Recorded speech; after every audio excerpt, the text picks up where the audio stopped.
ساری کی ساری ظہور کی جتنی علامات لکھی ہوئی ہیں، یہ ہوگا یہ ہوگا یہ ہوگا یہ ہوگا یہ ہوگا، اتنی واضح نشانیاں لکھی ہوئی، اتنی واضح نشانیاں لکھی ہوئی کہ جمادی الثانی کے نصف سے بارشیں شروع ہوں گی اور رجب کے نصف تک آئیں گی۔ اتنی بارشیں ہوں گی، اتنی بارشیں ہوں گی، اتنی بارشیں ہوں گی کہ قبروں میں ہڈیوں کے اوپر گوشت آنا شروع ہو جائے گا۔ واضح نشانیاں۔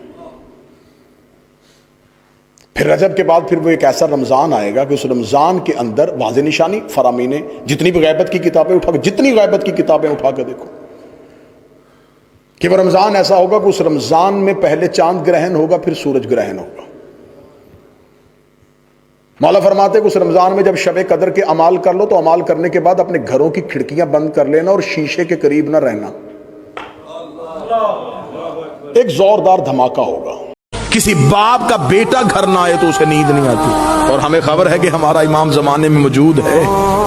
ہم میں سے کون ہے جو امام کو ڈھونڈنے کی کوشش کرتا ہے؟ کہیں ہمارا یہ امام کو بلانا، کہیں یہ کوفے والا خط تو نہیں؟ خطوط تو کوفیوں نے بھی لکھے تھے امام کو بلانے کے لیے۔ ہمیں امام سے صرف امام کا انتظار نہیں کرنا، امام کے رستے کو ہموار بھی کرنا۔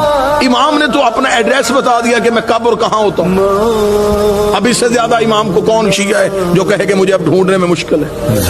امام نے فرمایا ہفتہ والا دن مجھے ڈھونڈنا ہو تو مسجد کوفہ میں آنا، اتوار کو میں مسجد سہلہ میں ہوتا ہوں، سوموار کو میں بقیہ کی قبروں پہ ہوتا ہوں، پھر میں مسجد جمکران میں ہوتا ہوں، شب جمعہ میں کربلا میں ہوتا ہوں، جمعہ میں امیر المومنین کے حرم میں ہوتا ہوں۔ مولا فرماتے طواف کعبہ کرتے ہوئے کعبے پہ سیدھی بارش ہو رہی ہو اور مزاب رحمت سے پانی نیچے آ رہا ہو تو سمجھ لینا تمہارا امام طواف میں ہے۔